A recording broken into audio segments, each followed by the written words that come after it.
तो परमेश्वर ने तो मार्ग चलाना ही चलाना है, और संगत की भी आंखें खोलनी थी कि भैया क्या तुम्हारे हित में है, क्या तुम्हारे अहित में है, और मेरा मार्ग कैसे चलेगा, किस प्रकार से चलेगा, काल तुम्हें किस किस प्रकार से ठगने की कोशिश करेगा। आप सबकी आंखों के सामने है। पिछले 7 साल से इन्होंने केवल ठगने का ही काम किया है, पैसे से भी और भक्ति से भी। वरना भक्ति करते करते भगत की अकाल मौत नहीं हो सकती, ये परमेश्वर के विधान में नहीं है, वरना विधान टूट जाएगा परमात्मा का। लेकिन विधान को तोड़ के यदि कोई भक्ति कर्म करेगा तो परमेश्वर उसकी रक्षा नहीं करेगा।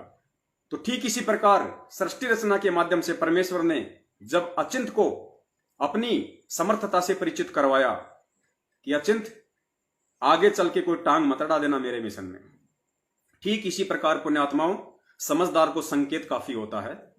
वर्तमान में जो परमपिता परमेश्वर सतगुरु रामपाल जी महाराज जी ने सत प्रेरणा करके अपने सत्सेवकों को जो खड़ा किया है संगत में दीवार की तरह, इनके हर कुकर्मों को संगत के अंदर जग जाहिर करने का कि देखो ये लोग गुरु जी के आदेशों के खिलाफ कौन कौन से कुकर्म कर रहे हैं, ये लोग काल एजेंट हैं, ये लोग सही नहीं है, ये जो कर रहे हैं वो गुरु जी की भक्ति और मर्यादाओं के खिलाफ है। ये सत्सेवकों को निमित्त बनाया परमात्मा ने, इनको भी इनकी औकात दिखाई और संगत को भी सावधान किया, ताकि आगे भी चल के हम ऐसे लोगों से सावधान रहें। और गुरु जी की आड़ में अगर कोई हमसे इस प्रकार की गलत आध्यात्मिक क्रिया करवा रहा है तो भी हम उससे सावधान रहें। जो सावधान रहे वो बच गए, जो नहीं सावधान हुए वो मार खा गए।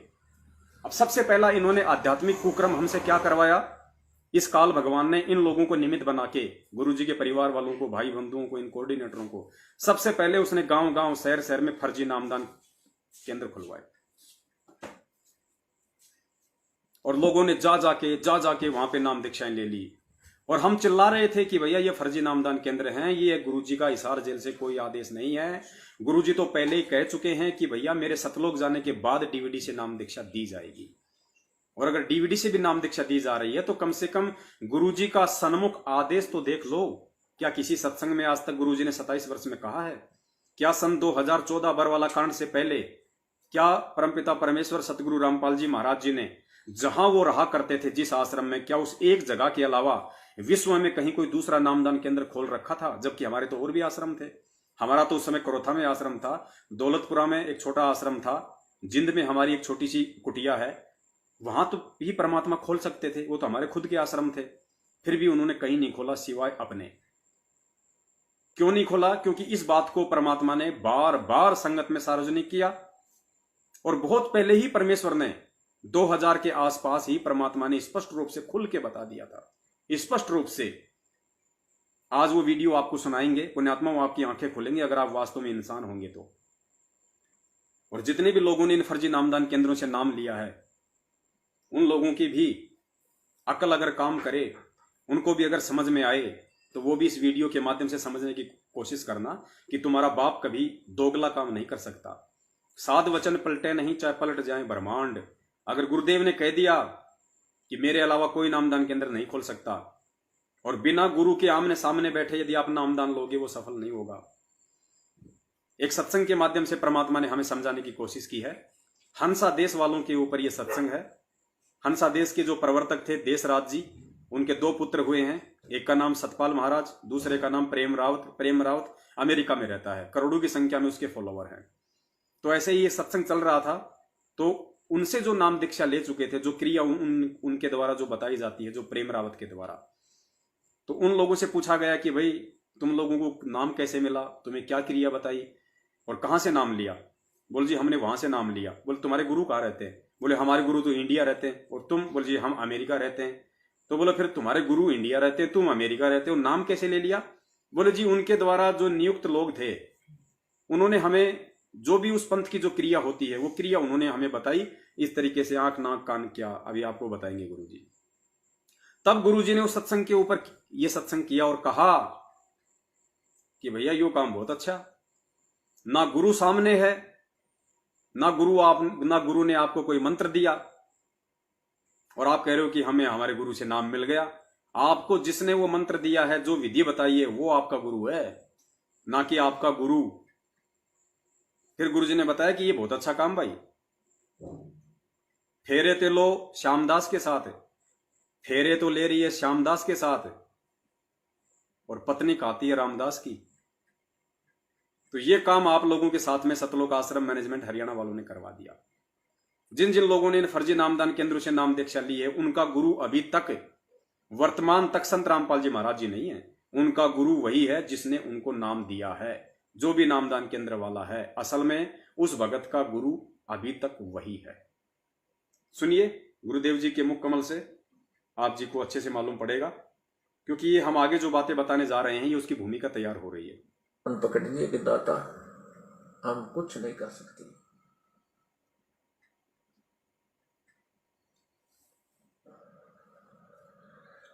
इस दास के 4 संत। हाँ, उससे पहले आपको छोटा सा ये गुरु जी का सत्संग और सुनाते हैं, जिसमें परमात्मा ने अपने कलयुगी बेटा बेटी और परिवार वालों के विषय में स्पष्ट खोल के बता रखा है, जिनके ऊपर आज आप लोग आंख बंद करके विश्वास कर रहे हो, और आंख बंद करके विश्वास करने के चलते वो आपको काल के हवाले कर चुके हैं, क्योंकि वो खुद काल के एजेंट हैं।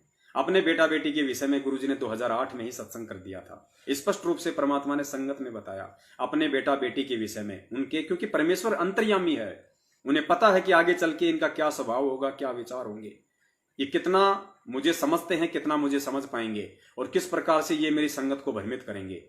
इसीलिए परमेश्वर ने ये सत्संग किए हैं, वरना सत्संग करने की आवश्यकता नहीं थी। तो ध्यान से सुनिए गुरुजी अपने बेटा बेटी के विषय में क्या बता रहे हैं। 2 लड़के 2 लड़की थी। गुरुजी कह रहे हैं इस दास के 2 लड़के 2 लड़का थी, जीवित तो आज भी हैं। फिर गुरुजी ने ये क्यों कहा 2008 में कि इस दास के शरीर के 2 लड़के 2 लड़की थी?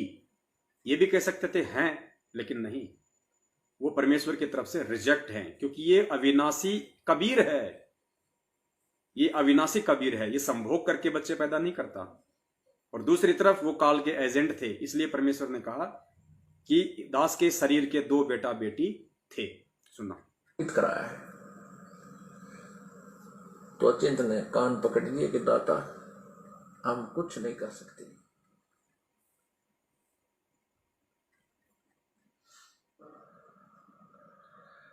इस दास के 4 संतान, 2 लड़के 2 लड़की थी। ठीक, यदि ये दास उन्हीं में उलझ पुलझ रह जाता। अब मुझे पता है वह कितनी की खातिरदारी करूं, खूब पता है मुझे वह क्या नेचर है उनका, कैसा उनका स्वभाव, क्या करते, क्या नेचर है उनका। अब परमात्मा के चरणों में आया हूं, मेरे लाखों चेले बेटा बेटी हो गए। अब एक को कहता हूं भाई जल जाना, 10 खड़े हो जाते हैं। ये क्या कारण है? क्योंकि मैंने परमात्मा की भक्ति का रटना लाई, और उस भक्ति की शक्ति से इन बच्चों में इतनी श्रद्धा बन गई, दोनों हाथों पर रखूं अपने गुरुदेव को, अपने पिता को। अब चलिए आप लोगों के समझ में आ गया होगा गुरु जी के बेटा बेटी, भाई बंधु रिश्तेदारों के विषय में। जब खुद के बेटा बेटी ऐसे हो सकते हैं तो भाई की तो अपन बात ही क्या करें। और भाई ने क्या क्या नए गुल खिला दिए संगत में, आप अच्छे से देख रहे हैं। तो पुण्यात्माओं, अब हम आगे चलते हैं कि नामदान के विषय में गुरुजी ने कितना स्पष्ट खुल के बोल दिया है, और बोल चुके हैं कि जब तक आप अपने गुरु से आमने सामने होकर नाम दीक्षा नहीं लोगे, तब तक वो नाम दीक्षा नहीं मानी जाती। ध्यान से सुनना। अब यहाँ देखना, इनके केस बहुत आए हमारे पास। अब उन्होंने जब तक तंग वंग होकर, क्योंकि उनके काम सिरे नहीं, सारे दुखी हो गए, जितने भी उनके भूत भी पूजा, प्रेत भी पूजा, श्राद्ध भी निकाला, और सारी शास्त्र भी साधना करें। तो मैंने पूछा भी तुम गुरुदेव आपके कौन है, कि कौन नहीं जानता उन गुरुदेव को, सारे वर्ल्ड में बोलबाला उनका, विदेशों में भी करोड़ों की संख्या उनके लिए आई है। तो मैंने कहा आपका नाम लेने का नंबर फिर कैसे पड़ा? कहते हैं गुरुदेव ने नाम नहीं दिया। ध्यान से सुनना, उन्होंने कहा कि हमारे गुरुदेव को कौन नहीं जानता। जब गुरुजी ने पूछा हमारे गुरुदेव को कौन नहीं जानता, उनके तो देश विदेश में करोड़ों की संख्या में आश्रम है, उनके भगत हैं। तो फिर गुरुजी ने कहा कि फिर तुम्हारा नंबर कैसे पड़ा फिर उनसे नाम लेने का, जिनके करोड़ों की संख्या में भगत हैं। तो उन्होंने क्या बताया कि हमारे को नाम गुरुजी ने नहीं दिया, गुरुजी के जो लोग हैं उन लोगों ने, जो हमारे गुरुजी नाम देते हैं, जो क्रिया बताते हैं, वो उन लोगों ने बताई। फिर गुरुजी ने कहा कि फिर तुम्हारा गुरु तो वो हुआ जिसने तुम्हारे को वो क्रिया बताई। अरे नाम तो वो होता है जो गुरु आमने सामने बैठ के दे। सुनियो, तो मैंने पूछा भी तुम गुरुदेव आपके कौन है, कि कौन नहीं जानता उन गुरुदेव को, सारे वर्ल्ड में बोलबाला उनका, विदेशों में भी करोड़ों की संख्या उनके लिए आई। तो मैंने कहा आपका नाम लेने का नंबर फिर कैसे पड़ा? कहते हैं गुरुदेव ने नाम नहीं दिया हमारे को तो क्रिया समझाई थी। हम गए थे आश्रम में, इनका यहाँ पर महरौली के अंदर दिल्ली में आश्रम है, बहुत लंबे चौड़े अक्षेत्र में बना हुआ है। वहां गए थे तो वहां साधु संत छोड़ रखे महाराज जी ने, साधु संत उन्होंने हमारे को क्रिया समझाई थी। ऐसे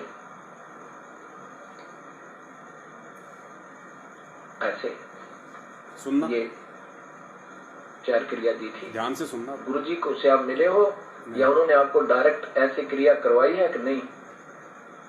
फिर समझाई थी। गुरुजी ने पूछा क्या तुम गुरुजी से डायरेक्ट मिले हो? नहीं। क्या गुरुजी ने तुमको वो क्रिया समझाई? नहीं। फिर तुम्हारा गुरु कौन हुआ? देखिए आश्रम में, इनका यहाँ पर महरौली के अंदर दिल्ली में आश्रम है, बहुत लंबे चौड़े अक्षेत्र में बना हुआ है। वहां गए थे तो वहां साधु संत छोड़ रखे महाराज जी ने, उन्होंने हमारे को क्रिया समझाई थी। ऐसे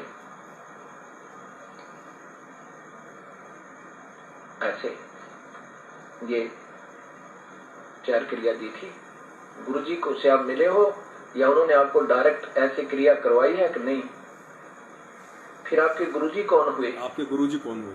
गुरुजी तो वो है जो प्रैक्टिकल करवावे और आमने सामने मंत्र देवे। आमने सामने मंत्र। गुरुजी बैठे अमेरिका में, वो तो बैठे अमेरिका में महात्मा जी, और नामदेव थर्ड पर इनके गुरु होता है हमारे।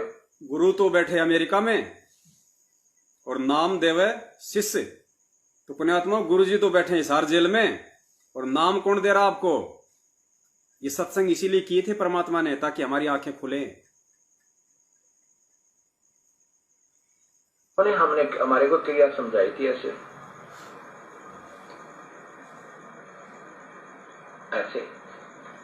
ये 4 क्रिया दी थी।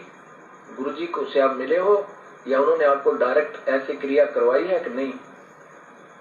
फिर आपके गुरुजी कौन हुए? गुरुजी तो वो है जो प्रैक्टिकल करवावे और आमने सामने मंत्र देवे। गुरुजी बैठे अमेरिका में, वो तो बैठे अमेरिका में महात्मा जी, और नामदेव थर्ड पर्सन और गुरुजी वो। ये बहुत बढ़िया बात भाई। फेरे हुए किसी और पति कोई और, ये कभी आज तक सुना है किसी ने? अब जो और संत अभी आए हैं भक्तात्मा हमारे पास। अब बताओ पुण्यात्मा, अब इसमें कमी क्या रह गई? इसके अलावा और कैसे समझाए परमात्मा कि गुरु बैठे अमेरिका में, नाम दे रहा कोई थर्ड पर्सन, फेरे तो लेवे कोई और पत्नी किसी और की कहला रही है। फिर कहते हैं गुरु तो वो होता है जो आमने सामने बैठा के नाम दे, जो प्रैक्टिकल करवावे, वो होता है गुरु। तो बताओ ये आदेश कैसे हो सकता है संत रामपाल जी महाराज जी का ये फर्जी नामदान केंद्र खोलने का? ये प्रोसीजर तो उस समय की है जब परमेश्वर शरीर छोड़ के या सशरीर सतलोक जाएंगे। उससे पहले परमात्मा अच्छी आत्माओं को निमित्त बना के इस 1000 साल तक भक्ति मार्ग में निर्बाध रूप से इसको चलाने के लिए उन आत्माओं को निमित्त बना के जाएंगे, अपना आदेश दे के जाएंगे, क्योंकि परमेश्वर के शब्द में शक्ति होती है। उसके बाद वो डीवीडी से नाम दीक्षा वाली प्रक्रिया काम करनी थी, वर्तमान के लिए नहीं है ये। तो काल ने तो ये खेल पुण्यात्माओं खेलना ही खेलना था आप लोगों को ठगने का, और आप लोगों को काल ने ठग लिया। जिस वजह से ना किसी के घर में सुख है, ना किसी के शरीर में सुख है, अकाल मौतें हो रही हैं, सबका स्वभाव चिड़चिड़ा है। किसी को थोड़ी सी कोई बात पूछ लो तुरंत वो आग बबूला हो जाता है, सच्चाई को जानना नहीं चाहता, वीडियो कोई सुनना नहीं चाहता। जैसे जगत वाले गुरुजी के नाम से नफरत करते हैं, उनके सत्संग तक तो नहीं सुनना चाहते। कोई कह दे रे भाई बरवाला कांड के बारे में जानना है तो पवन दास की वीडियो देख ले, हाँ पवन दास नाम खंड हो जाएगा, मत बोल। ये स्वभाव हो गया, ये स्वभाव इन काल एजेंटों के संपर्क में रहते चलते। शंका समाधान की इन्होंने नंबर डाल रखे हैं, प्रार्थनाओं के नंबर डाल रखे। आप बात करोगे 2 मिनट से ज्यादा आपसे बात नहीं करते, ज्यादा बोलोगे तो कह देंगे तेरी मर्यादा खंड हो गई, तेरा नाम खंड हो गया, तू गुरुद्रोहियों के संपर्क में। और हमारे पास में फोन आते हैं शंका समाधान के लिए, 1-1 घंटा बात होती है, 1-1 घंटा, जब तक उनकी एडी से लेके चोटी तक परमात्मा सारी शंकाओं का समाधान नहीं करवा देते, हम फोन नहीं काटते। तो कौन चल रहा है गुरु जी के आदेश अनुसार, गुरु जी के ज्ञान अनुसार? तो पुण्यात्माओं इस प्रकार आप लोगों को लूटा गया और आज इनके कुकर्म आप लोगों के सामने सत्संगों के माध्यम से जग जाहिर है। ये इनके पाखंड का पर्दाफाश हो रहा है। इन लोगों को इनकी औकात दिखाई जा रही है उस परमेश्वर के द्वारा कि आगे चल के ये मेरे मार्ग में किसी प्रकार का रोड़ा ना अटकाएं, और आज ये अपनी गलती स्वीकार कर लें और इन कुकर्मों से बाज आ जाएं। तो उसके बाद फिर इन्होंने आप लोगों को ज्योति पाठ और दान के नाम पे ठगा। आप लोगों की मर्यादा इन्होंने खंडित करवाई, क्योंकि कुपात्र को यदि दान दोगे तो ऑटोमेटिक मर्यादा खंडित होती है। गुरु बिन माला फेरते, गुरु बिन देते दान, गुरु बिन दोनों निष्फल है, चाहे पूछो वेद पुराण। आप सभी भगत भाइयों की इन्होंने मर्यादा तोड़वाई, परमेश्वर से इन्होंने दूर करवाया आप लोगों को, और इन्होंने अपने कर्म भी फोड़े। क्योंकि पुण्यात्माओं देखो, आप लोगों से ज्योति का पैसा लिया गया। अब हम अपने सब्जेक्ट पे चलेंगे। आज का हमारा जो विषय है ज्योति हवन का। तो संगत ने इन लोगों के माध्यम से ज्योतियां करनी शुरू करवा दी, इन लोगों के माध्यम से पाठ प्रकाश करने शुरू करवा दिए, इन लोगों को दान और 10वें अंश का पैसा देना शुरू कर दिया, जबकि ये भक्ति मार्ग में बिल्कुल विपरीत है, बिल्कुल गलत है। गुरु बिन माला फेरते, गुरु बिन देते दान, गुरु बिन दोनों निष्फल है, चाहे पूछो वेद पुराण। आपने परमेश्वर के विधान को तोड़ा है। ये तो तुड़वाएंगे, क्योंकि ये तो काल के एजेंट हैं। ये तो जीवात्माओं को विश्वास में लेके उनकी मर्यादा खंडित करवाएंगे। इनका तो मकसद ही ये है। ये तो काल भगवान से सेवा ही ये लेके आए हैं। इनको कोई सतलोक नहीं जाना। आप लोगों को सतलोक जाने से रोकना है। तो इन्होंने तो अपना पूरा काम तन मन धन से किया काल के प्रति, लेकिन क्या आप लोगों ने सतगुरु के प्रति अपनी जिम्मेदारी निभाई? ये वाणियां उस समय कहां चली गई थी? आपके दिमाग में क्यों नहीं आई? हम समझा रहे थे, उसके बाद भी आप लोगों की समझ में नहीं आई। तो बताइए, क्या भक्ति के लायक हैं आप? गुरु बिन माला फेरते, गुरु बिन देते दान, गुरु बिन दोनों निष्फल है, चाहे पूछो वेद पुराण। किसको दे रहे हो आप? गुरु बिन होम यज्ञ जो करही, और 10 मण पातक लागे। गुरु बिन दान पुण्य जो करही, मिथ्या होय कभू न फल ही। किसको दिया आप लोगों ने? आपका गुरु तो जेल में बैठा है। आपने किसको दिया? तो कहां जाएगा वो? निष्फल क्रॉस लग गया आपके उस दान पे। उल्टे आप पाप के भागी बने, क्योंकि आपके दान से इन लोगों ने कुकर्म किए हैं, इन लोगों ने राजनीतियां की हैं। जगत वालों को इन्होंने लाखों की संख्या में वो पैसा दिया है। आरक्षणबाजों को इन्होंने पैसा दिया है। गुंडों की सीबीआई जांच के लिए इन्होंने उनको पैसा दिया है। आपका पैसा कुपात्रों के हाथ में जाके उसका दुरुपयोग ही दुरुपयोग हुआ है, जिसका नतीजा ये है कि आज आप लोग ना तो मर्यादाओं में हैं, ना आपके कोई अंदर शांति है, ना आपके बाहर कोई शांति है, ना आपकी किसी महामारी से कोई रक्षा हो पा रही है, ना किसी बीमारी से कोई रक्षा हो पा रही है। और दूसरी तरफ हम सत्संगों को देखिए, उस परमपिता परमेश्वर ने कैसे हमें फूल की तरह अपने हाथ पे बैठा के रखा हुआ है, अपने हाथों पे बैठा के रखा हुआ है, जबकि हमें तो संगत से अलग थलग कर रखा है, गुरुद्रोही बना रखा है। लेकिन हमें परमेश्वर ने फूल की तरह रखा हुआ है। दिन दोगुना रात चौगुना परमात्मा भक्ति में भी वृद्धि करवा रहे हैं, सिर्फ मर्यादाओं के चलते, ज्ञान को आधार बनाने के चलते। तो ज्योति के नाम पे इन लोगों ने आपको ठगा, जबकि वो ज्योतियां इन लोगों को नहीं देना था। वो पैसा, वो पाठ का पैसा इन लोगों को नहीं देना था, क्योंकि ये लोग पाठ करने के ना तो अधिकारी हैं, ना ये लोग सुपात्र हैं जो पाठ का पैसा लें। वो पैसा आपने अपने पास ही रखना था। अगर आपने पाठ प्रकाश ही करवाना था तो गुरु जी ने उसकी विधि बताई है। अगर गुरु हो तो गुरु के हाथों में पैसा दो, गुरु नहीं है तो संकल्प कर लो, घर पे दंडवत करके संकल्प कर लो कि हे परमपिता परमेश्वर, आपका दास ज्योति या पाठ का संकल्प कर रहा है, परमात्मा इसको स्वीकार करना, अपने दास को परमात्मा मर्यादाओं में रखना, अपने चरण कमलों में रखना। क्योंकि पाठ और ज्योति संकल्प निस्वार्थ भाव से इच्छा रहित होकर किया जाता है, अपने आत्म कल्याण के लिए। मन में किसी प्रकार की इच्छा रख के यदि आप ज्योति या पाठ करवाओगे तो हो सकता है उसका लाभ तो आपको मिल जाएगा, लेकिन मोक्ष में वो बिल्कुल काम नहीं करेगा। तो ये जो ज्योति और पाठ होता है, ये आने वाले समय में इस भक्ति मार्ग में हमें किसी प्रकार का कोई कांटा ना लगे, ऐसा कोई बुरा योग आना हो तो परमात्मा उसको टाल दे, आर्थिक रूप से हमें कोई तंगी ना हो, कोई दिक्कत ना हो। जहां पैसे की बात आनी हो, जहां पैसे से काम होना हो, परमात्मा वहां पे पैसे से काम करवाए। इसके लिए ज्योति और पाठ करवाए जाते हैं। लेकिन वो सतगुरु को हाथों में जाएगा तो आपने केवल संकल्प कर लेना था। ज्योति का 500 रुपया होता है। अगर आप ज्योति संकल्प करते हैं तो उसकी केवल 500 रुपये राशि है। यदि आप पाठ प्रकाश संकल्प करते हैं तो केवल 7,000 है, जिसका इन्होंने 15,000 कर रखा है। केवल 7,000 रुपए, और अपने जेब में रखते, अपने घर पे रखते, अपने खाते में रखते। जैसे ही गुरु जी आ जाते, आपके 2 पाठ हैं, 3 पाठ हैं या 4 पाठ का संकल्प किया है, तुरंत गुरुदेव के हाथों में देते थे। सुपात्र के हाथ में वो दान जाता तो आपको उसका पूरा का पूरा लाभ मिलता, और संकल्प करते ही मिल जाता उसका लाभ। पैसा तो बहुत दिनों बाद आप देंगे गुरुजी को, संकल्प करते, क्योंकि सच्चे मन से हम संकल्प करेंगे अपने आत्म कल्याण के लिए, बिना किसी इच्छा, बिना किसी कामना के, तुरंत परमेश्वर लाभ देगा। क्योंकि मालिक का विधान है, साधु भूखा भाव का, धन का भूखा नाई। परमात्मा हमारे पाठ के पैसों का भूखा नहीं है। जिसने काल भगवान जैसे भिखारी को 21 ब्रह्मांड दान में दे रखे हैं, वो हमारे 7,000 से क्या करेगा। तो साधु भूखा भाव का, धन का भूखा नाई। जो कोई धन का भूखा वो साधु भी नाई। तो धन के भूखे तो ये सतलोक आश्रम मैनेजमेंट हरियाणा वाले थे, जिन्होंने आप लोगों को लूटा और आप लोग लुटे, और वो परिणाम आज आप सबके सामने है। कहीं से कोई रक्षा नहीं हो पा रही आपकी। तो पुण्यात्माओं, आज हमारा विषय यही है, ज्योति पाठ, दान और 10वें अंश को लेके। तो जब से हमने ये मैसेज संगत में पारित किए हैं, बहुत सारे लोगों को शंका हो गई, बहुत सारे लोग तरह तरह के कमेंट्स करने लगे, बातें करने लगे। हमने कहा भैया 23 तारीख तक एक बार रुक जाओ, आप लोगों को ढंग से समझाएंगे, अच्छे से समझाएंगे। हमें पता है तुम लोग दूध के जले हुए हो, और दूध का जला हुआ जो व्यक्ति होता है, गुरुजी कहते हैं, वो छाछ को भी फूंक मार मार के पीता है।